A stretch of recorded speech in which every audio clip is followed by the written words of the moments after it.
Hello, I'm Margot Pilatus. Welcome to Study English, IELTS preparation. Today we're going to look at ways of discussing a topic. When you're writing or speaking, you can present facts or you can use your opinion. But how can you tell the difference? Today we'll find out. We're going to listen to a scientist talking about vitamin D and cancer.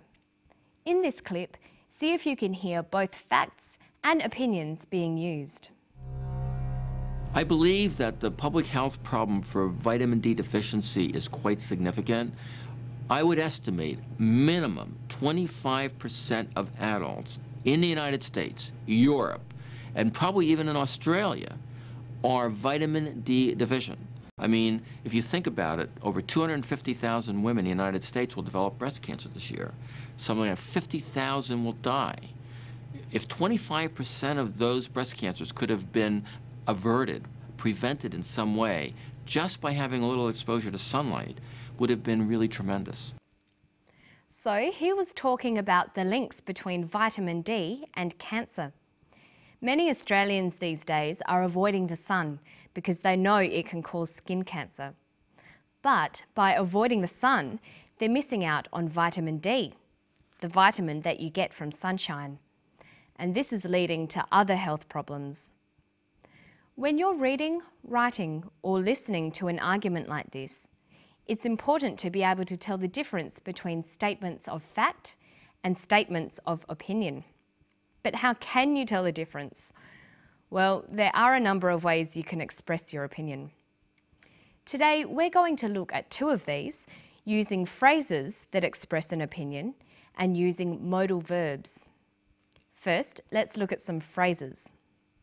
The key words to listen for when you're trying to decide whether someone is talking about facts or opinions are words like believe, think, argue, feel, opinion, or view. These vary from formal to informal. If I was talking with my friends, I might say, I think or I believe. If I was in a class or tutorial, I might say, in my opinion, or in my view. But if I was writing an essay or giving a very formal talk, I'd probably choose, it is believed, or it is thought. In formal writing, many people think you should avoid using the word I, even if you are giving an opinion. Here's the clip again. Listen for some of those phrases. I believe that the public health problem for vitamin D deficiency is quite significant. I mean, if you think about it, over 250,000 women in the United States will develop breast cancer this year. Something like 50,000 will die. Another way we can express opinions is by using modal verbs. Modal verbs express opinions and attitudes. They make statements less certain or less definite. They can also be used for recommending and advising. Here are the modal verbs used for opinions. Would, should, could, might. These words signal that the speaker is giving an opinion. Look at these examples. Can you tell which ones are facts and which ones are opinions? 50,000 will die. 50,000 might die. The second statement uses might. It's an opinion. Here's another one. I do not think small amounts of sunlight increase the risk of cancer. Small amounts of sunlight do not increase the risk of cancer. In the first statement, you can see I do not think.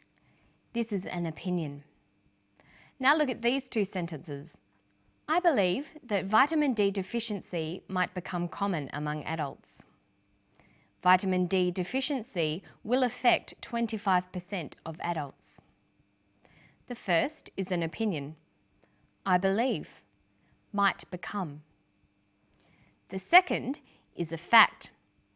Will affect 25% of adults. Now let's watch the clip again. Listen for the phrases and modal verbs of opinions. I believe that the public health problem for vitamin D deficiency is quite significant.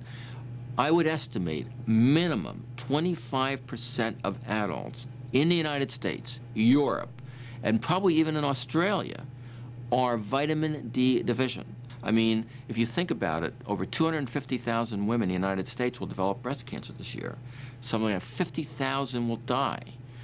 If 25% of those breast cancers could have been averted, prevented in some way, just by having a little exposure to sunlight, would have been really tremendous. Okay, so you can see that Professor Hollick is expressing an opinion using a combination of phrases and modal verbs. But now we're going to look at some pronunciation tips. When you're learning English, there are three very important parts of pronunciation. They are word stress, sentence rhythm, and intonation. Today we're going to look at the first two, how you can practice word stress and sentence rhythm together to improve your spoken English. Listen to this sentence closely for word and sentence stress. I don't think we should blame moderate, intelligent exposure to sunlight throughout our lives as the culprit for markedly increasing our risk of developing skin cancer. Notice that the speaker uses many words with more than one syllable. That is common in formal academic language. But when you come across longer words, you have to learn which syllable to stress. For example, we say intelligent, increasing, and markedly. Notice that when you stress one syllable, the vowels in the other syllables are shortened. Sometimes these short syllables become a schwa, an sound, or an I. They're short, relaxed sounds. Listen to moderate, intelligent, exposure, culprit, markedly, developing, cancer. This shortening of syllables preserves the overall sentence rhythm. Listen to the clip again. I don't think we should blame moderate, intelligent exposure to sunlight throughout our lives as the culprit for markedly increasing our risk of developing skin cancer. So when you're learning to speak English, you need to learn the pronunciation of individual words, but you also need to practice sentence rhythm, putting the words together into sentences. This is much easier when you get used to shortening the non-stressed vowels. Okay, listen to the clip and then we'll practice some more. I mean, if you think about it, over 250,000 women in the United States will develop breast cancer this year. Something like 50,000 will die. If 25% of those breast cancers could have been averted, prevented in some way, just by having a little exposure to sunlight, would have been really tremendous. Okay, now you can try it. Listen to this sentence. It would have been tremendous to have averted or prevented significant vitamin D deficiency. Let's look at each of those words. We'll highlight which syllable is stressed. See if you can work out how to pronounce each word. Tremendous, averted, prevented, significant, vitamin, deficiency. Okay, now let's see what happens when we put these words back into a sentence.